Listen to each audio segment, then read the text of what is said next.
Hi,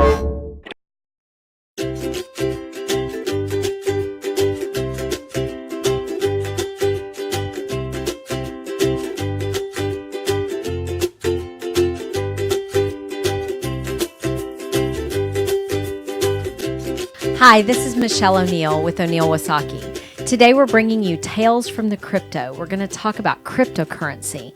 This session is called The Nature of Cryptocurrency, and we're going to focus on what cryptocurrency is, how it compares to traditional assets, how it's stored, found, used, and valued. Joining me for this is Andrew Spear, who is one of the attorneys at my firm, and he has written and been interviewed nationally on this topic of cryptocurrency. So, here we go. Here we go. All right. Let's start with kind of the basics for people like me that aren't very technological. I know you're into technology, but I'm not so much. So let's educate. Okay. Let's start with, what is a Bitcoin? Bitcoin is the big dog in the world of cryptocurrency, right? It's easiest, don't think of all of them as Bitcoin. Bitcoin is just like a stock or a United States dollar compared to a euro, compared to the yen, So it's like McDonald's fries versus Burger King fries? Sure. Okay. It's just a different brand. Just one type. Okay. Yes. A brand. It's the biggest one. It's the most important one. It's the McDonald's of fast food, but it's the Bitcoin of cryptocurrency. Okay. And so what are the other types of crypto? What are other brands besides There's Bitcoin? There's going to be Ethereum is the second biggest one. Then there's one called Ripple, which actually goes by a tag XRP. There's one called Dogecoin. It's spelled like dog. It's kind of fun. But then spelled like Dash. dog, but said Doge. Yeah, Okay. Doge. All right. Dash, Tron, and Litecoin are some of the bigger ones, and Monero. There's some that are called privacy coins, and those are very complicated, and we're not going to touch those today. Okay. There's this thing called rings, and it is a whole mess. Excellent. Yeah. Well, I'm glad you know about them. Mm-hmm. So what is a cryptocurrency? Okay. Tell everybody what that is. All an attorney needs to really know is that a cryptocurrency or a unit thereof is 2 lines of text, okay? It's characters, numbers, typically numbers and letters, okay? In long strings, maybe 35, 55 characters long. There's 2 sets. There's one that's called a private key and one that's called a public key. They're also called private addresses and public addresses. They're the same thing. A private key is actually the store of value. It's what makes cryptocurrency worth something. There's only one private key for any unit of cryptocurrency in the world at any one time. And when I transfer that to someone, it disappears and changes into a new private key. So every single transfer of a private key is one way. On the other end of this is the public key. The public key is where I send the private key to. So you tell me your public key, I can then transfer my private key to you. That creates opportunities and problems in and of itself. But the beauty of the public key is anyone can see it in the world. Okay, you can log online and you can check and see who sent money to that public key. You can only see you can't see the actual identity of the person. You can see a public key to public key transfer. And what they're transferring is that private key. If you recall, there was that one scam. Every time they try to do these scams via email, send us your Bitcoin. Mm-hmm. It's actually kind of fun with those because you can go check and see if anyone's actually paid the ransom, and in most cases, we got one of those one time, didn't we? And you went and checked on it. Yeah.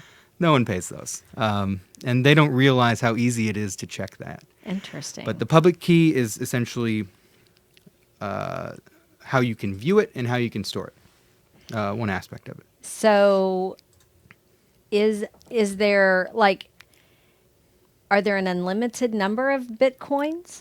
Not with Bitcoin. So eventually, I believe Bitcoin maxes out at 21 million units. It's some gigantic number, okay? And so there's a finite supply of Bitcoin. Ethereum, there is no finite supply. It keeps growing and growing and growing. That leads to inflation problems and sometimes drives down the price when they change certain aspects Bitcoin, once it reaches that 21 million mark, That's all there is. that's all there is. And so people will start trading smaller divisions of it. Okay. And then some aspects you'll make money on that by a transaction fee, right? So there's got to be a middleman. Bitcoin can go up in value then if there's a finite number. That's why, yes, Bitcoin is the big dog. Primarily because of that, it was first. And there's only going to be so much. They have smaller units. They call them Satoshis or something like that. I think it's Satoshi. It gets smaller and smaller and smaller. You can go back 8 decimal points. So it's not like a traditional currency where you go down to the Fed and the Fed gets their printers going and prints more money. Well, almost. Okay, so Bitcoin is a proof of work algorithm, which we'll talk about a little bit later. But there's miners, right? There's these people who own these certain machines. Miners, M-I-N-E-R-S? ERS, yes. Okay. Never thought about it that way. kind of like Yes. working in the coal mine. Yeah, like you got your pick and you're going in there and you're looking for gold, right? Except you're looking for Bitcoin. Bitcoin, yes. Okay. And with that, right now, on some of them, you're paid every single confirmation you make, but eventually that will run out. And that's where the transaction fee will come in. Okay. Mm-hmm. Makes perfect sense. I bet it. There's a middleman confirming every transaction is the best way to think of it. Okay. Yeah. So how do you own a cryptocurrency or a Bitcoin? Like Well, if I own a quarter, like I physically hand. hold the quarter in my hand, but with these you don't own them, you don't hold them in your hand. Not in that way. So there's Even with 4 ways. stock, like you have a physical stock piece of paper. You can do that, but it's the worst way to do it. Okay. Okay, so that's called a paper wallet. It's one of the 4 ways. You literally print out your private key and your public key on a piece of paper, or sometimes they etch them or engrave them into metal, wood, or plastic. And it actually creates some problems for litigators because if I put it all on this metal card and I go hide it somewhere in my house, you might not ever find it. That would be a big problem for people who owned cryptocurrency starting a few years back when there was no actual ID process on purchasing. But that's the first way, a paper wallet. And you have to remember with a paper wallet, if you're an attorney, do not disclose that private key. Because if you do that, I can enter it into this and I can steal it. Okay? Right there. I can take all of your money, and remember, they're all one way. There's nothing you can do about it. So you don't want to list your private key on an Never. inventory. At most, list if you have access to your private key, only maybe the first 5 numbers, maybe the first 3. Bitcoin private keys, I believe, start with 5 or S. And so if you see a long string of numbers with that, just be careful. But I will also say you should never really see your private key unless you're printing out a paper wallet, which a lot of people do to store it offline. Because the other way of holding it is called a hot wallet, which is what I just showed you. It's an application, right? I mean, either Like a it's on phone my app? phone app, computer app. It's basically any type of software that you can move it between different phones if you wanted. That's a complicated process, but it's possible. Anyone can get it on their phone. What's the problem with that, though, right? Your phone can get hacked. Yep. So then there's something called a cold wallet, which is, I have one right here. This is called a ledger, and it's like a little USB key. Yeah. And they store the private key on there, and I never see it from that point forward. But couldn't somebody steal that also? Glad you asked. They could. But it has these little buttons on the top, and I get to enter my password. And if you get it wrong 3 times, it wipes. Then there's the question, did I just lose it? Let's show that a little closer to the Sure, camera just in sure. case so they can see the little buttons There's on little top. buttons right there, and there's Yeah. a little screen. Here, Yeah. let me give you a little angle there, Uh-huh. right? And you have to confirm everything, and Okay. it's a whole process. It's actually really clever. But what happens if someone steals it, right? Yeah. Or they wipe it? There's Well, something. because it's all on there. Yeah. So if they steal it, it just ceases. If they can't break into it, it ceases to exist. Except for something called a seed key. Okay. Yeah. A seed key is a list of 24 words that you get whenever you initialize one of these and program it for the first time. And you'll actually get it on the hot wallet as well. And those 24 words are in a specific order. And if I go buy a new replacement one and I enter those 24 words in a specific order, it'll regenerate it. Okay. And so a lot of people have, it's called a crypto seal. It's a piece of metal where you can slide in little chiclets and numbers, and you can write down your seed key that way, and you store it in a safe. And so if I get robbed or if I lose this, you buy a new one and you can reprogram it. It's called a determinative wallet. But the seed key is another item, just like a private key, you never want to show in discovery or as an exhibit. You never want to show anyone that. If you do, I would redact the entire word because it would not be that hard to find a computer program that can crack it because only the first 4 letters of the word matter. And 24 words, 4 letters, 26 letters in the alphabet, they'll be able to crack it eventually. So if somebody asks for your seed key in discovery, you want to object to that. Redact, yes. Because then anyone can steal it. If you're in the courtroom and there's someone puts a paper wallet on the screen, do you own Bitcoin, right? Exhibit A, here it is. Yeah.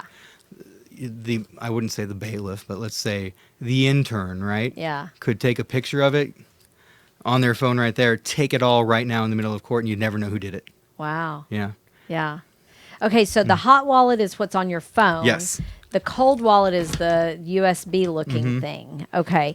And then what's an exchange wallet? An exchange wallet is probably what most people will start using. And that's just like, it's almost like Fidelity or TD Ameritrade or anything like that. You log in, you have to show them your ID, you have to do the whole like verification process. And this is typically how you fund an account to actually start buying cryptocurrency. And so it's just an exchange, right?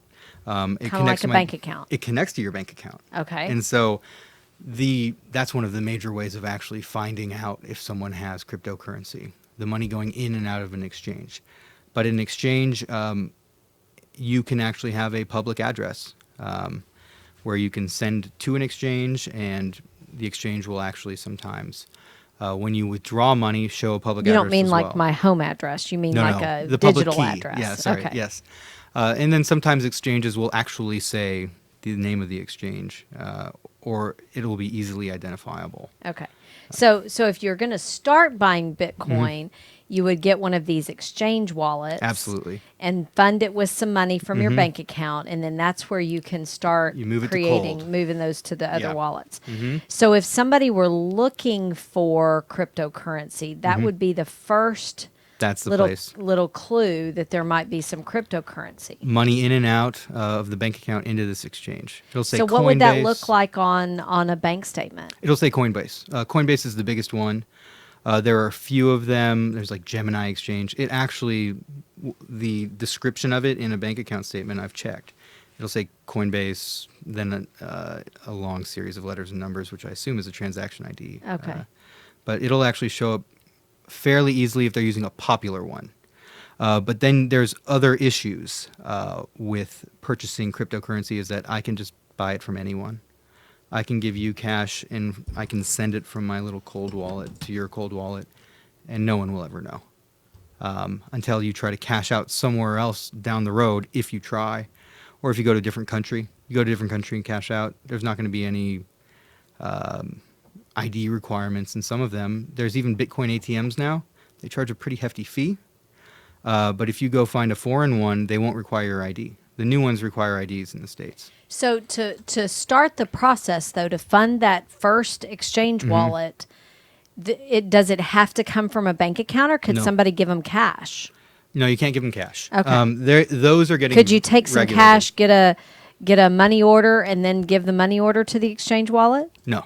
Okay. It's all going to be It's gotta digital. come out of a easily bank traced. account. But what you can do, there's 2 types of exchanges. There's the one we've been talking about, which is called a crypto fiat exchange, right? Fiat is just paper money, regular old money. Okay. Then there's a crypto exchange. These ones don't require anything. It's the Wild West. But to very first start out, you've got to somehow get money into the exchanges. Yes. And so it's got to come from a bank account. In most cases, unless you're mining. We'll talk about that later, though. Okay. That's all right. More to come. I know. That'll be later. So bank accounts, though. So for if you're in the middle of divorce litigation, and a spouse says, "I think my spouse has cryptocurrency." So one of the needles in the haystack, I guess, that you could look for would be a transaction from a bank account into a Coinbase or some kind of exchange like Yeah. that. Coinbase or Gemini would be the main ones The to main look ones. There's for. one called Kraken. Yeah. So if you see a transfer to Coinbase, Red then flag. that's your first red flag that there's some Bitcoin out They're there or definitely. I mean, crypto. they're not just, or they're just parking money out there. But odds are, if you're moving money into Coinbase, you're buying Bitcoin or Ethereum or Okay. some other. And then from there you can start the Oh, I can make it disappear. yeah, Um, right. But I mean that would be the there's a first trail. clue. Okay. And sometimes that creates an issue, right? Because you know I bought it at this price on this day, and if I move it anywhere else after that, you don't know what I sold it for. If I And there's sold no it to anyone. transaction history. You can see it moving, but you don't know who it moved to. You could assume it's Or me. how much.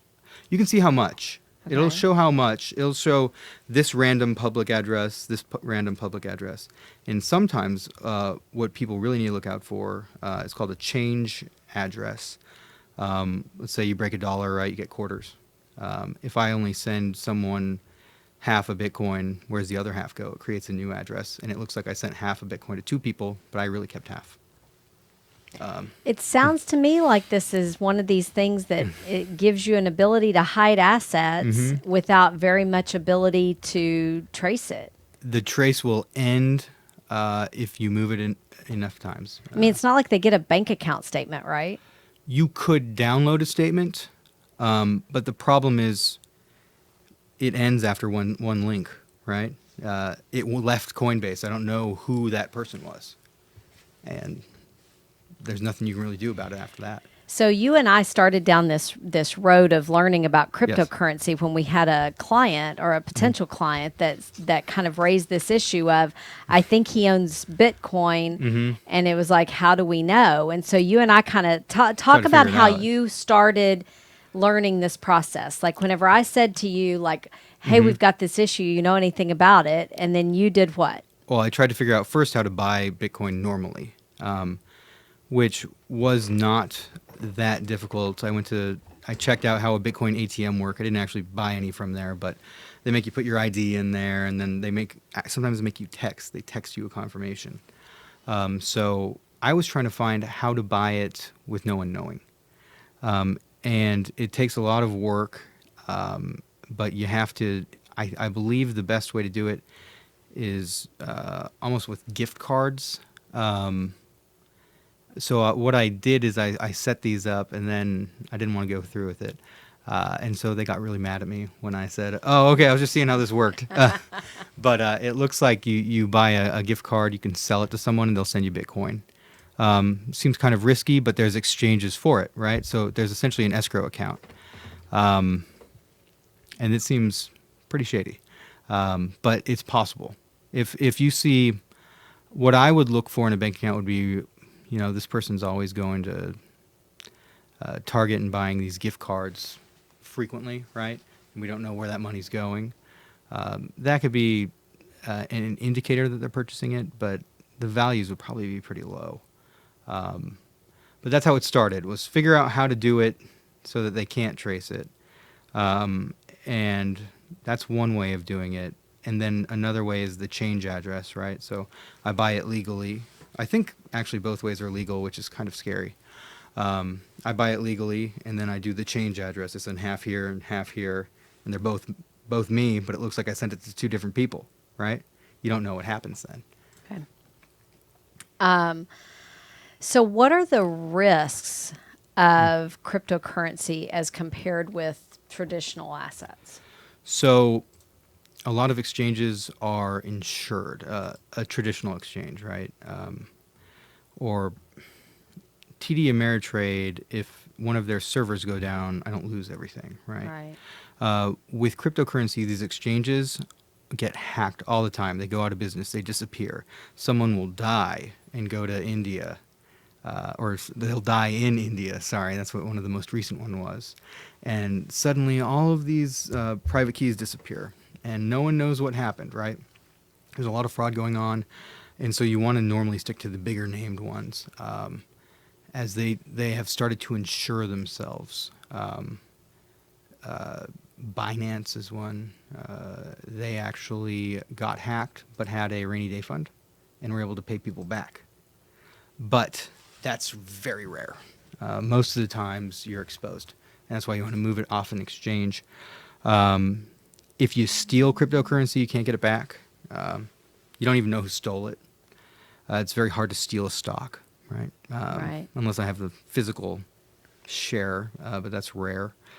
It sounds like this is like Mhm. the wild, wild west It is. with cowboys and Indians It is. and robbers and train robbers. And Oh, they'll hack your phone. In the Binance one, what they did is they hacked into the email accounts, and then they hacked into the backup email accounts. And I don't know if they went into text messages, but they faked the whole thing all the way through, and millions of dollars were lost. And it was a big deal, but they actually, for the first time, I think, ever, they had a rainy day fund that they had to pay out from. so I take it because this is so kind of international, Mhm. there's not really a regulating agency. No. I mean, like in America, if you put money in a bank, it's regulated by the FDIC, and there's some oversight and insurance and They've started. Okay. So New York now hands out, it's a Bitcoin or a crypto license for traders. New York and London I think has some regulations, in England too. But for the most part, they can be anywhere. right. You And you might how's not that ever even know. enforced? I mean, Yeah, what are you going to do? is that not just gratuitous by somebody in New York certifying somebody, and that's I kind can of a transfer it gratuitous out. certification? You can't undo it. Right. Sometimes what they'll do is they'll keep following it along the chain and see where it lands. And the problem is how are you going to figure out who owns that? You have to connect it to a bank account, so you have to have a suspicion to start with. Yeah. But they could just steal it from you. You'd never know. It could be someone in, the Philippines. Wow. The Yeah. exact other side of the earth. If you want. Okay, so risks would be like if you lose the address, Oh, you right? lose, yeah, If or you you lose lose your it. password, right? You forget. See, that's gonna Yeah. that's gonna be what would happen to me because I can never remember my passwords. You lose your passwords. These exchanges are very finicky. They love to block people and freeze funds and freeze accounts. And so you lose your password, you can be locked out for a long time. They might not ever give it back to you. There's hundreds, probably thousands of stories where people are just complaining like, this exchange stole all my money, and there's no one to go to. If it's stateside, you might be able to eventually sue them, but it's an uncharted territory almost. There's also physical theft, right? If I If lose my somebody seed stole key, your little thing off your yeah, key ring. if they stole this and I lost my seed key, Yeah. it's gone. What if I just type the wrong public address? This is my greatest fear because you've just sent it to someone and made their day. Or you sent it to just a random account that was used once, right? And no one's monitoring and it's just sitting out there. So what I suggested in one of my other webinars is that if you're trying to divide these assets, you set up a public key where all the assets must be put, and so they can be constantly monitored. And then in your divorce decree, you have to make sure you type that out exactly how it's listed. And you could divvy them up like that, but you got to be very careful with that because they can one typo and you can lose thousands of dollars and you still owe the other person money. I have trouble typing a VIN number on a car. Yeah, And I take wanna it do these lot are of a lot copying and longer, pasting. right? A lot of copying and pasting, and paranoid double checking. When I started the mining process, I accidentally missed one letter in my address to send the funds to. And I was sitting there going, "What's going on? I've been sitting here for days and nothing's happening." And then I figured it out finally, getting really close to the screen and reading up and down, up and down. I was like, "Oh, I missed an A or something." So like did that. you lose that? Yeah, it's gone. Oh my Yeah, gosh. just Gone. like it never existed. Bye-bye. Mhm. Wow. So how do you value? Like, how do we know how much a Bitcoin is worth? Because Okay. doesn't the value go up and down like a stock market? It does. It's exactly like that. There's an exchange. You can have a market price, right? Where there's also you can do a limit order, a stop loss order, things like that. It's just if you're doing a private sale, it's literally what the other person will pay you. There are some local exchanges where you can actually, deposit money into their bank account and you show the receipt and then they'll send you the third party will send, the escrow company sends you the Bitcoin. Those tend to be a higher market price, right? And so there's some websites. One of them is called Coin Market Cap. It kind of averages multiple exchanges and will give you a general market price. And that market price is what sets the value on any given day. And the best part about it is you can know the value of that Bitcoin at the time it was purchased down to almost the minute, going back years. There's different websites. I think CoinDesk is one of them where you can trace it. If I know he bought Bitcoin on this day, it was worth this much at that time. I don't know what he did with it afterwards, but I know it was at least that much. And if he bought that dollar amount, he probably bought this many units of it, right? It's just an algebra of figuring out what X is. And now that I know he has that many units, it's 10 years later. How many units is it worth? How much is that worth now? It's grown exponentially, right? So you can show essentially a capital gain, right? 0.5 Bitcoins was worth 50 cents back then. Now it's worth $6,000. That is not the creation of anything new. It's just the growth in value. It's really, that's something people need to be scared of if they bought it early on. Yeah. And so if people are on, if they're honest. if people are honest, that sounds like it'd be subject to capital gains yes, too. that's one I would, tax-wise, I would think so. I always just report it. Yeah. Well, good. Yeah. Since we're on camera. Yeah, I know. Right. I just, I try to be safe about it. Yeah. But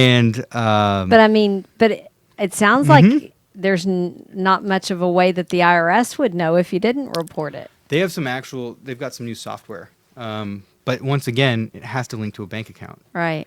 Or else it's just a whole bunch of anonymous people sending data back and forth. So again, a tax return, if you're in litigation and a divorce, a tax return might be a place where it would show the Bitcoin ownership or sales or capital gains or something, if people are honest. Yeah. So I know exactly where that goes. Wow. Okay. Well, and I assume that there's no forensic CPA out there who can value a Bitcoin. Who would you call if you wanted to value a Bitcoin? What would I do? I would... First, you need to check and see if it moved. If it didn't move, you literally would want to see the exchange they use, which you might be able to determine by going back one link in the chain. And just look at the market price. But you don't know if they bought it at a market price. But what I'm saying is yeah. Okay. Oh, it changes every day. Right. But it dropped 5% in the last hour. If we're in the middle of a divorce litigation and we're filling out an inventory and we've identified that there really are some Bitcoins and we want to know how to value those for purposes of dividing the asset in the divorce or giving it to him and her getting something else, who do you call? Who are you going to call? There's no Ghostbusters for Bitcoin. Is there? Or no. Well, you just have to go to that website or check what. That's your best guess. Is there a valuation expert I can call besides Andrew Spear? And I would just go to the website. Yeah. But what a good way to do it would be to actually just divide the coin. You get 0.5, you get 0.5. That'll stop the problem there.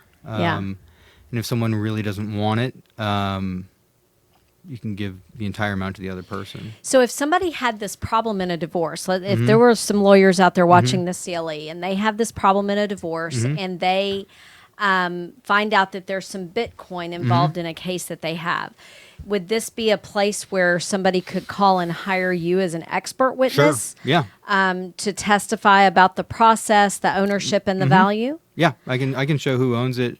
As long as you can get me there at that bank account. And then would this also be something where the attorneys could hire you as co-counsel to litigate that issue? Absolutely. All right. And one of the more important things you can do is you can find out the monetary value on each transfer.